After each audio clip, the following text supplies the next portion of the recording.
My name is Gabrielle Esperdy. I am a professor of architecture in the Hillier College of Architecture and Design at the New Jersey Institute of Technology. I'm an architectural and urban historian who studies the evolution of built form principally in North America in the 20th and 21st centuries. I look at everyday architecture with a particular focus on the commercial landscape. I'm interested in not major monuments, but in small, sometimes nondescript buildings that, in fact, are the backdrop for our everyday lives. One of my objectives is to, you could say, answer a simple question. How did we get here? How did this happen? That's the goal of my research, to help us figure out what kinds of decisions have been made over the course of 100 years, 200 years, in order to explain the world around us. I have long been interested in these small-scale minor buildings.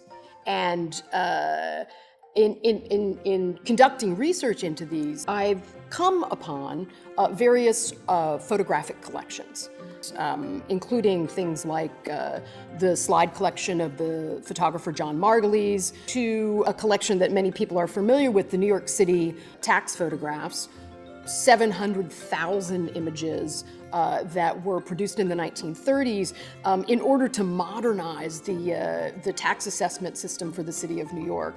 Now, because of computation, the value of these photographs has changed yet again, because we're able to take multiple images, hundreds of thousands of images, and to consider them as a group in a way that we couldn't previously. That's the power of what the digital turn, if you will, has enabled us to do, to take existing archives and to not only make them accessible to a larger group of people, but to allow researchers to discover new values in them, values that we didn't know existed when we only had the ability to take a selective dive into it.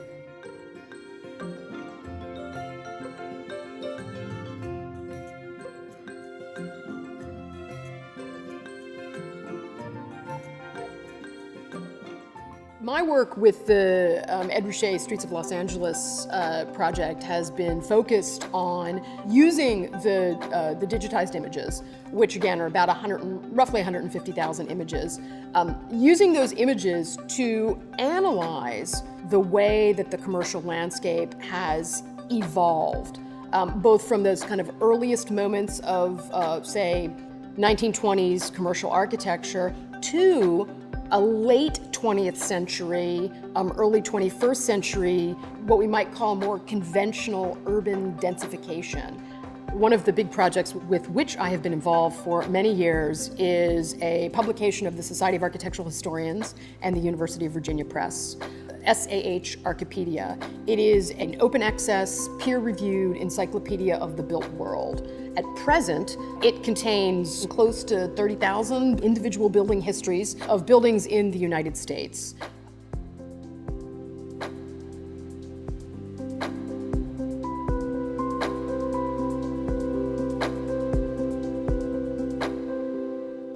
One of the other things that has been amazing about having a digital publication is that you can respond in real time to changes that are happening. Last summer, as in the wake of protests prompted by reevaluation of the legacy of Confederate monuments and white supremacy, as those monuments were taken down across the South, we were able to update our entries, basically in real time. As someone who's on the faculty of a major research institution, my identity as a scholar is first and foremost. But at the same time, I am an educator. And so my scholarly practice directly informs what I do in the classroom. Because it's my mandate to teach the future generations of designers how to think quite seriously about the built world that surrounds them. And for me, also because I teach at a public university, that connection to the public is equally important. It is also about making that scholarship open and accessible to the public, to enable people to become stewards of the world that's around them. All of these things are part and parcel of who I am as a scholar, as a teacher, and as a thinker.